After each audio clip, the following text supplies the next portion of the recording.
কথিত আছে মা এখানে কাউকে খালি হাতে ফেরান না, সকলের মনোবাসনা পূর্ণ করেন বড় মা। কিন্তু নৈহাটির জনপ্রিয় কালীমাকে বড় মা বলে ডাকা হয় কেন জানা আছে? আসুন আজকের এই ভিডিওতে আপনাদেরকে সেই কথাই জানাবো।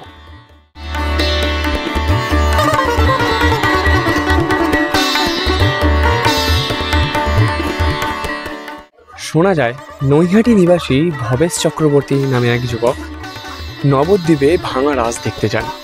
সেখানে গিয়ে রাসের বড় বড় মূর্তি দেখে ভবেশবাবু অবাক হয়ে যান।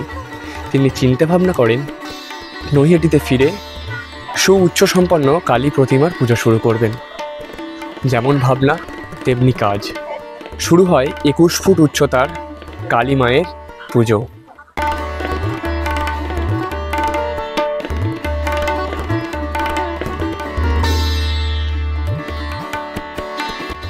ভবেশ চক্রবর্তী এই বিরাট কালী প্রতিমা স্থাপন করেন বলে প্রথমে ভবেশ কালী নামেই পরিচিত হয় এই পুজো।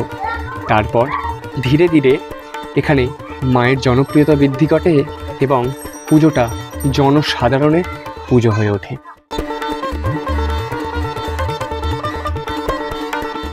এখানে মায়ের উচ্চতা এতটাই বড় হওয়ার জন্য তিনি সকলের কাছে বড় মা নামে জনপ্রিয় হয়ে ওঠে।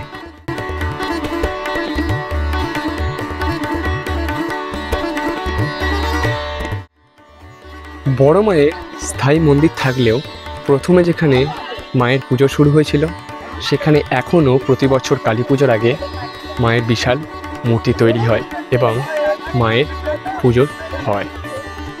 প্রতি বছর কোজাগরী লক্ষ্মী পুজোর দিন হয় মায়ের কাঠামো পুজো।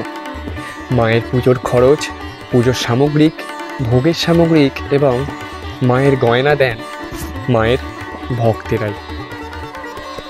বড় মায়ের পুজো শুরু না হলে এখনও নৈহাটিতে কোনো কালী পুজো হয় না। একইভাবে বড় মায়ের বিসর্জন না হলে এখনও নৈহাটিতে কোনো কালী প্রতিমা বিসর্জন হয় না।